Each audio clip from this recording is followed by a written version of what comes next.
Maayong adlaw, ania ang labing uwahing kalambuan gikan sa Kapitolyo sa Sugbo.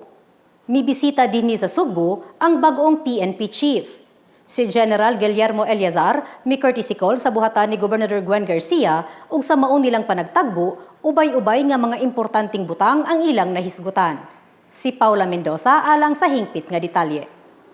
Rest assured that the PNP leadership ay nandiyan po para patuloy na magkaroon tayo ng collaboration. As we can see, nakikita natin. And yung inyong mga concern is parating lang sa amin so that we can do something about this. Mao kini ang pasalig sa bagong hepe sa kapulisan sa tibok nasod nga si Police General Guillermo Eleazar. 2 ka buwan ang milabay sukad siya gitudlo isip PNP chief. Gisugdan na ni Eleazar ang pagtuyok sa tanang dapit sa nasod aron sutaon ang mga PNP headquarters. Kaniadtong Martes, ang Sugbo na usab ang iyang giduaw. Ato sa iyang pagduaw dinhi sa Sugbo, mibisita si Eleazar sa Kapitolyo aron makigtagbo kang Gobernador Gwendolyn Garcia.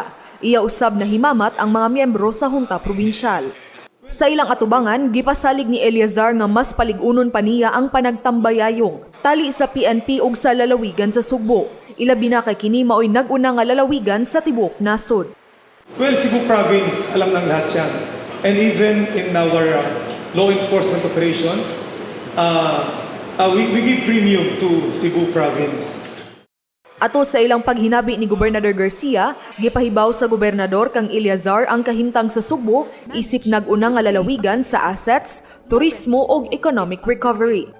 Midugang si Garcia nga dako gayud ang parte sa kapulisan sa Sugbo sa pagtabang nga makabangon ang lalawigan sa Sugbo gikan sa mga kadaot nga dala sa COVID-19 nga pandemya.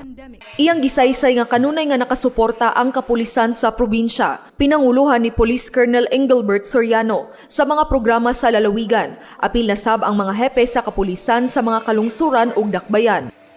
We, local chief executives, need the PNP in order to maintain peace and order.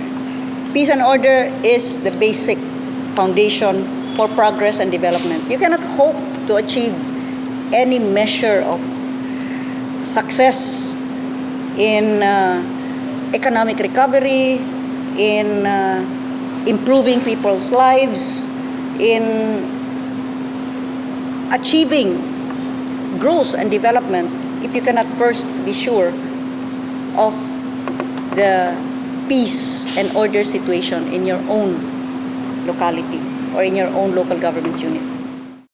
Matod ni Eleazar, mao kini ang ikaduhang higayon nga nakabisita siya sa Kapitolyo. Una kaniadtong tuig 2008, niadtong siya pa ang hepe sa Criminal Investigation and Detection Group kun CIDG dinhi sa rehiyon. Paula Mendoza, balita sa Sugbo. Maukadto ang labing uwahing kalambuan gikan sa Kapitolyo sa Sugbo. Alang sa dugang impormasyon, subscribe ug i-follow ninyo sa kanunay ang Sugbo News Facebook page ug YouTube channel. Ako si Katrina Kovalik. Daghang salamat.